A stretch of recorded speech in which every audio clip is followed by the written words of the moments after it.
कैसे हैं आप सभी लोग। आप सभी का स्वागत है अपने YouTube channel learn with focus पर। हम लोग पढ़ रहे थे क्लास 12th की फिजिक्स, जिसमें क्या चल रहा था, मैग्नेट में आज हम पढ़ने वाले हैं कि भूचुंबकत्व अर्थात मैग्नेटिज्म ऑफ अर्थ। पृथ्वी का जो चुंबकीय क्षेत्र हम लोग देखते हैं कि जब भी हम किसी भी चुंबकीय सुई को क्या ये स्वतंत्रता पूर्वक लटका देते तो हम देखते थे कि सदैव वह उत्तर या दक्षिण दिशा में ठहर जाती थी, जिससे हमको पता चलता था कि पृथ्वी का भी अपना क्या एक चुंबकीय क्षेत्र है जो उसको क्या करता था, अपनी ही डायरेक्शन में मोड़ता था।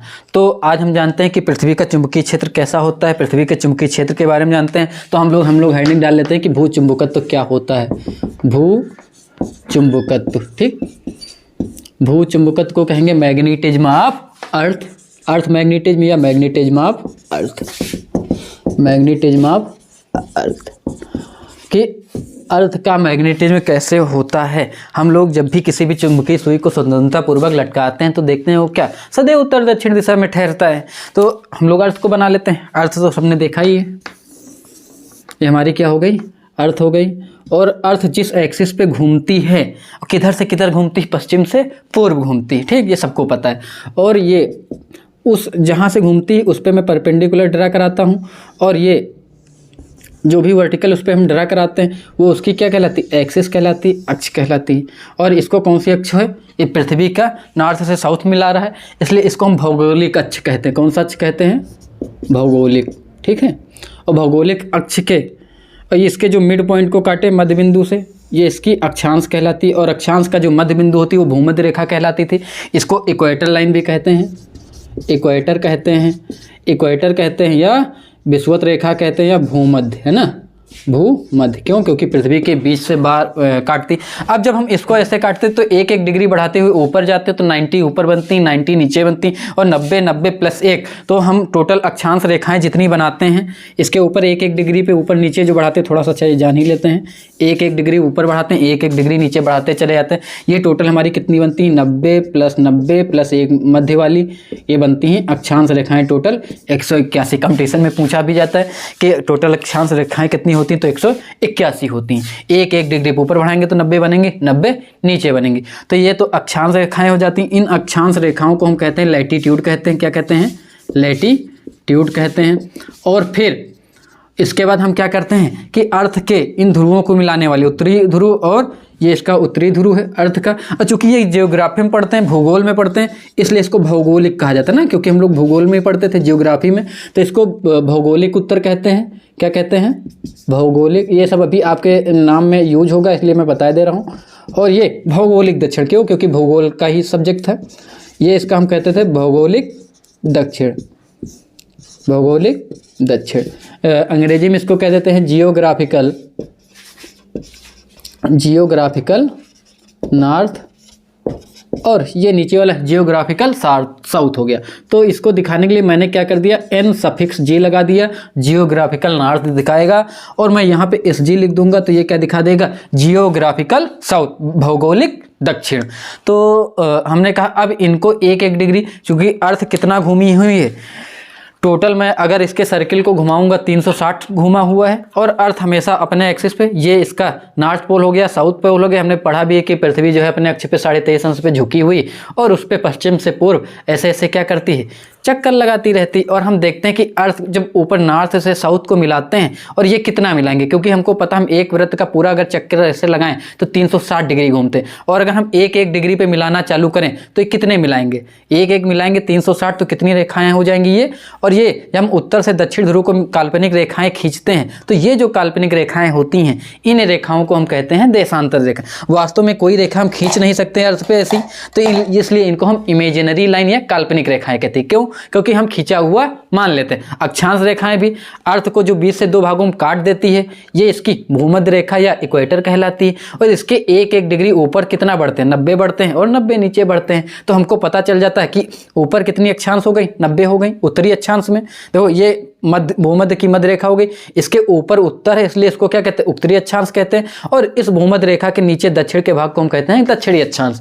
तो उत्तरी अक्षांश में 90 होती हैं और 90 दक्षिणी अक्षांश में होती हैं। और जो जीरो देशांतर, क्योंकि अगर हम गिनना चालू करेंगे तो जीरो गिनेंगे, तो वो जो जीरो देशांतर रेखा है वो कहाँ से खींची गई, वो मान लिया गया वो कहाँ से हुई, हम उसको जो है लंदन ब्रिटेन के ग्रीनविच से, लंदन में स्थान पड़ता है ग्रीनविच, और ग्रीनविच से वो खींचते हैं। मैं इसको घुमाता हूँ वो कहाँ लेके आता हूँ, ब्रिटेन की तरफ, और ये ब्रिटेन आ गया।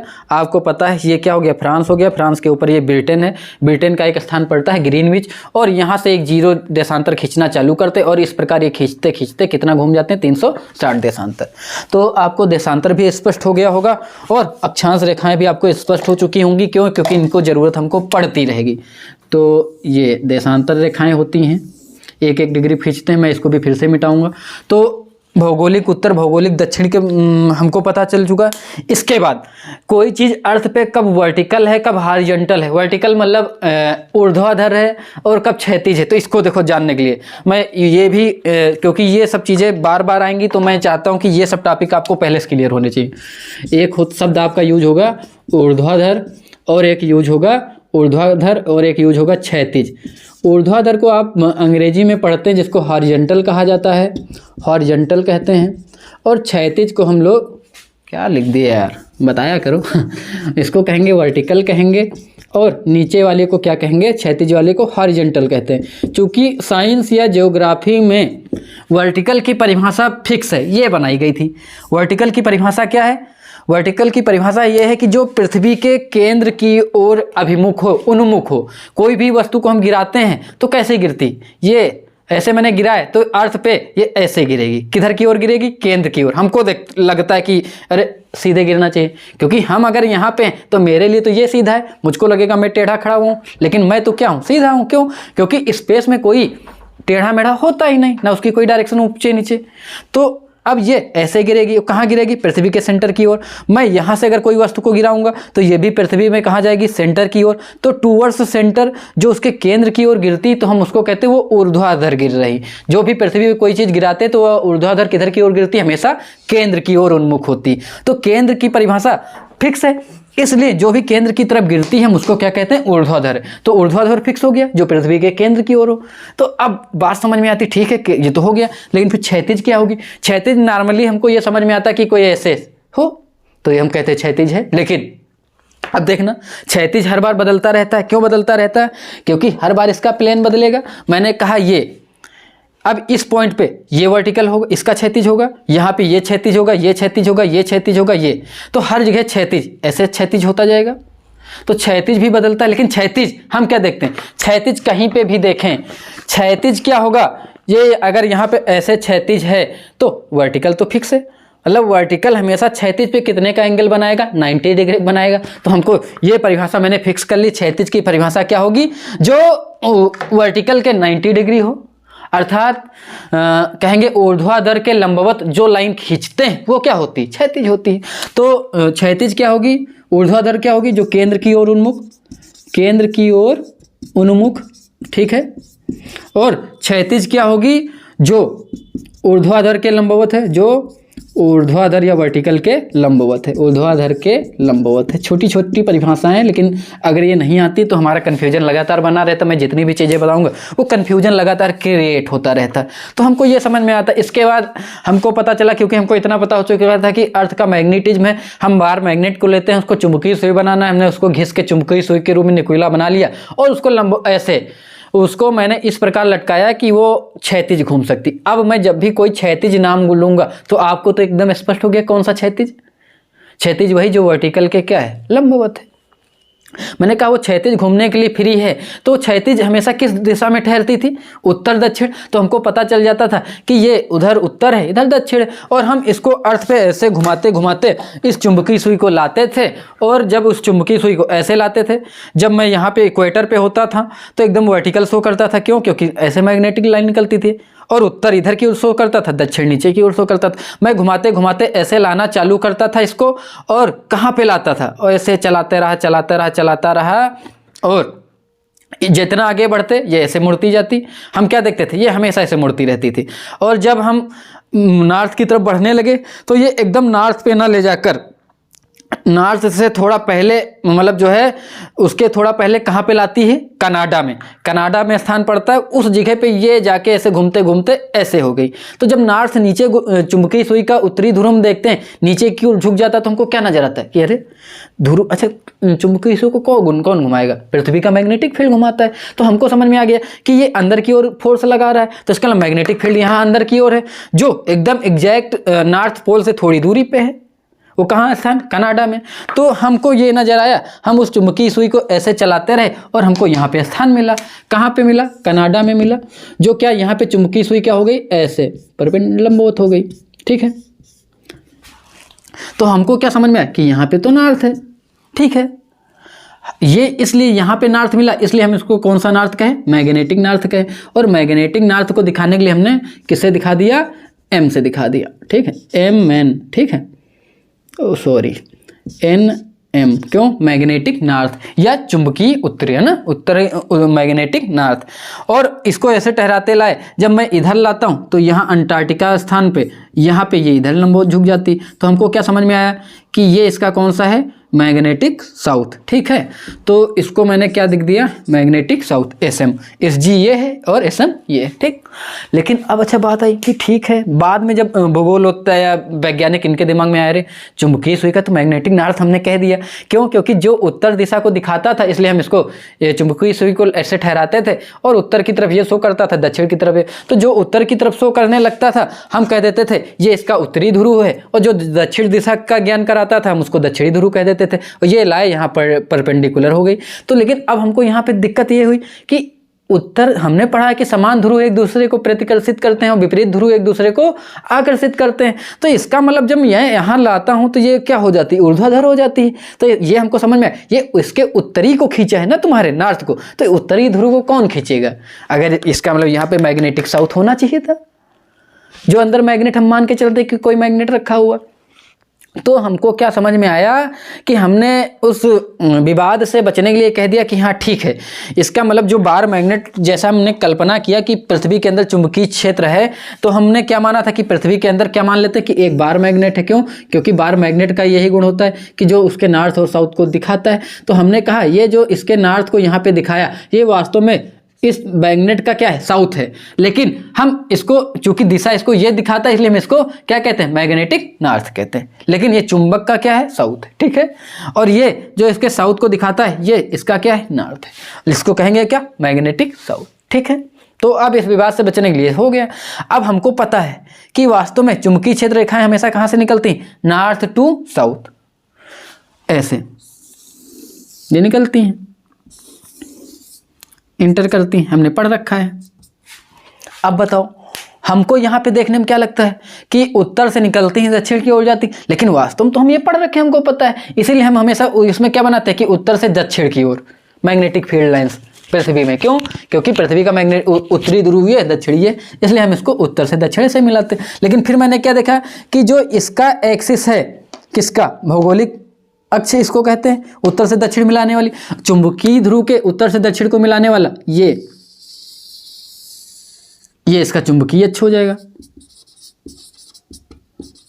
तो हम क्या देखें कि जो चुंबकीय अक्ष है, इसके भौगोलिक अक्ष से, पृथ्वी के अक्ष से कुछ एंगल बनाता है, और वो कितनी दूरी पे है। तो हमने इस एंगल को मेजर किया, तो ये कितना है, 11.3। ये कितनी डिग्री पे था, इधर 11.3 डिग्री। ठीक है, इधर भी कितना हो जाएगा, 11.3 डिग्री पे। इसके बाद मैंने कहा ठीक है, अब अक्षांश और देशांतरीय स्थिति की भी स्थिति होती है। तो अक्षांशी हमेशा उत्तर में उत्तर को दिखाएगा और दक्षिण में दक्षिण को दिखाएगा। तो हमने देखा कि ये कितने उत्तरी अक्षांश में है और कितने दक्षिणी अक्षांश में है। तो जब उत्तरी अक्षांश को हमने देखना चालू किया तो हमको क्या नजर आया कि ये उत्तर में कितने हिस्से में है। तो हमने देखा ये उत्तर में जब बढ़ाना 1-1 डिग्री हमने चालू किया, तो जब यहाँ पहुँचे 78 के ऊपर पहुँचे, तो जब 78 के ऊपर पहुँचे 78.4 डिग्री पे, कौन सा अक्षांश, उत्तरी। और चूंकि ये क्या है, कौन सी रेखा है, अक्षांशी है। क्या है, अक्षांश, लैटिट्यूड। ठीक है, उत्तरी अक्षांश है, तो इसको मैंने एन से दिखा दिया। अभी मैंने देशांतरी नहीं दिखाई। जब मैं इसको देशांतर में गिनता हूं तो देशांतर 2 होता है। देखो हमने क्या पढ़ रखा है, ये हमारा होता है नॉर्थ होता है, साउथ होता है, ये ईस्ट होता है, ये वेस्ट होता है, पश्चिम। तो हम क्या देखते हैं कि पूर्वी और पश्चिमी। और जब हम 0 से गिनना चालू करेंगे, ये हमारा हो गया, ये तुम्हारा फ्रांस, ये 0 ग्रीनविच लाइन है। अब इसके इधर जाएंगे तो पूर्व होगा, इधर जाएंगे तो पश्चिम होगा।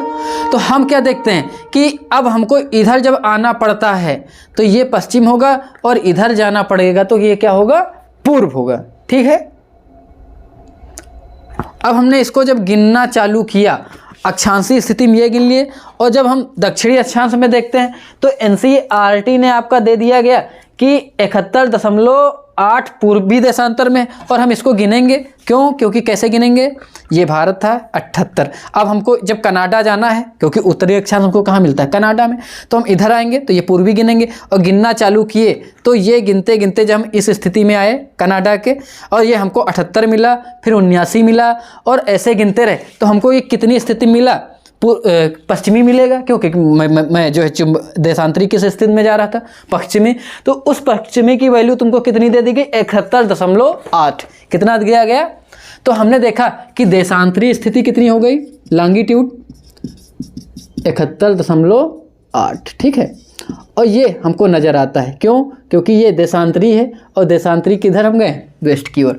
और अगली बार जब मैं देखता हूँ कि जो अंटार्कटिका में मिलता है, तो हमने देखा इसके लिए मुझको ये इधर की ओर बढ़ना पड़ा, और इधर क्या है हमको नज़र आता है, इसमें पूर्व है। तो हमने कहा, और बढ़ते बढ़ते कितना बढ़े, 108 पूर्वी देशांतर तक आए, और 108 दशमलव कितना लगभग मिला, चूंकि पूर्व में आए, पूर्व को हम किससे दिखाते हैं, 108.22 डिग्री है ना, इतने डिग्री घूमे ईस्ट में। ठीक है, ये कौन सी स्थिति है, देशांतरी है। और अक्षांशीय स्थिति दोनों की एकदम सेम थी। ये अक्षांशीय स्थिति तुमको 79 मैंने क्या लिख दिया, 78 हाँ, ये फिक्स कर लेना, 79.74। ठीक, ऐसे। और नीचे भी ये अक्षांशीय स्थिति इसकी वही है, 79.74। ठीक, तो ये आपको कन्फ्यूजन नहीं होना चाहिए। ये दक्षिणी स्थान था, इसलिए इसको हमने साउथ से दिखाया, और उत्तरी के लिए उससे दिखाया, तो ये तो ठीक है। हमको यहाँ तक की क्लियर हो गया। जो उत्तरी ध्रुव दिखाता था मैंने उसको उत्तरी कहा था, जब दक्षिण जो शो करता था दक्षिण कहे थे। इसके बाद जो 11 डिग्री वो बनाता था हमने वो देख लिया। अब इसके बाद ये आता है कि अगली हेडिंग हम पढ़ेंगे चुंबकीय दिक्पात एवं नति। अगली हेडिंग है चुंबकीय दिक्पात एवं नति। तो अगली हेडिंग देखना चालू करते हैं कि चुंबकीय दिक्पात एवं नति क्या होता है। मैं इसको मिटाता हूं तो अगला चालू।